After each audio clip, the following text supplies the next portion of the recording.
Anda bersama Brother Fai di channel Malam Mistik, sebuah rancangan audio dan video cerita seram dan mistik.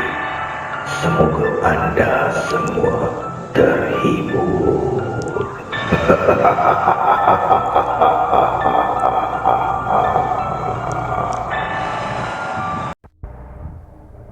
Para pendengar Malam Mistik, pada malam ini Brother Fai akan kongsikan kepada anda kisah yang datangnya daripada Fira Syafiq Firas.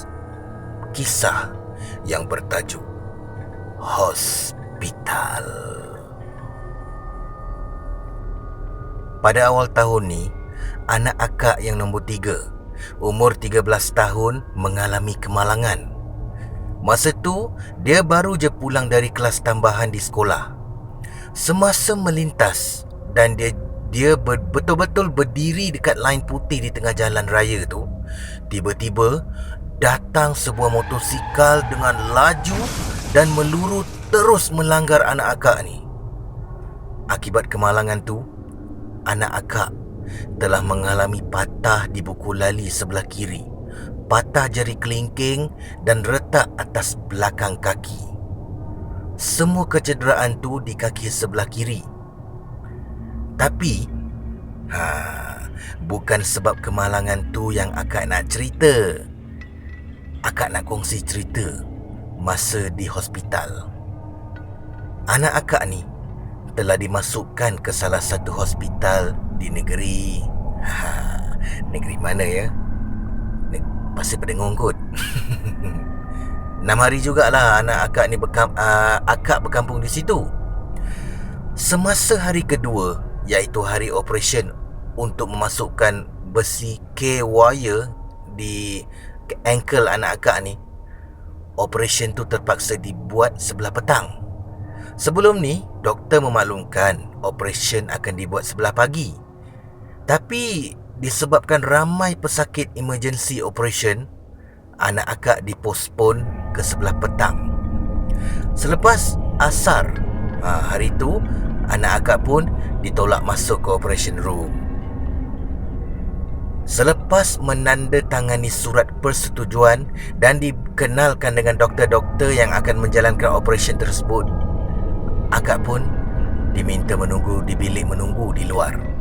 Memandangkan waktu masih awal, semasa akak memasuki bilik menunggu tu, masih ramai lagi waris-waris pesakit yang berada di situ.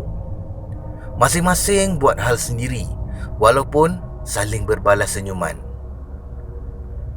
Masa terus berputar, detik demi detik, jam demi jam. Semakin berkurang waris yang menunggu di bilik berkenaan. Akhirnya, waris pesakit yang keluar dari bilik tu dalam pukul 7.15 malam macam tu. Tinggallah akak seorang menunggu di bilik tu. Mula-mula tu taklah rasa apa-apa, okey je. Tapi tiba-tiba tu akak terbau kemian. Satu bilik tu semerbak bau dia. Akak dah mula cuak dah masa tu. Rasa semacam je ni. Tapi boleh kontrol lagi perasaan takut tu. Mulut tak henti-henti lafazkan ayat kursi dan surah-surah lazim. Tapi perasaan cuak tu masih ada. Malah bertambah-tambah lagi. Tengok di skrin di bilik tu, nama anak akak masih di dalam bilik operation lagi. Hei, risaukan keadaan anak lagi, ditambah perasaan cuak lagi. Tawakal aje lah. Dalam pukul 7.30 malam macam tu, tiba-tiba masuklah seorang staff nurse ni. Nampak macam letih aja. Dalam hati akak, mungkin ramai sangat pesakit hari tu kot, sebab itulah penat. Tapi akak heran juga, kenapa staff nurse ni masuk rehat di bilik menunggu ni? Bukankah staff nurse ni ada restroom sendiri? Tapi akak diamkan ajalah. Tak jadi isu pun. Tengah layan perasaan masa tu, tiba-tiba nurse tu tegur akak. Tunggu siapa, Kak?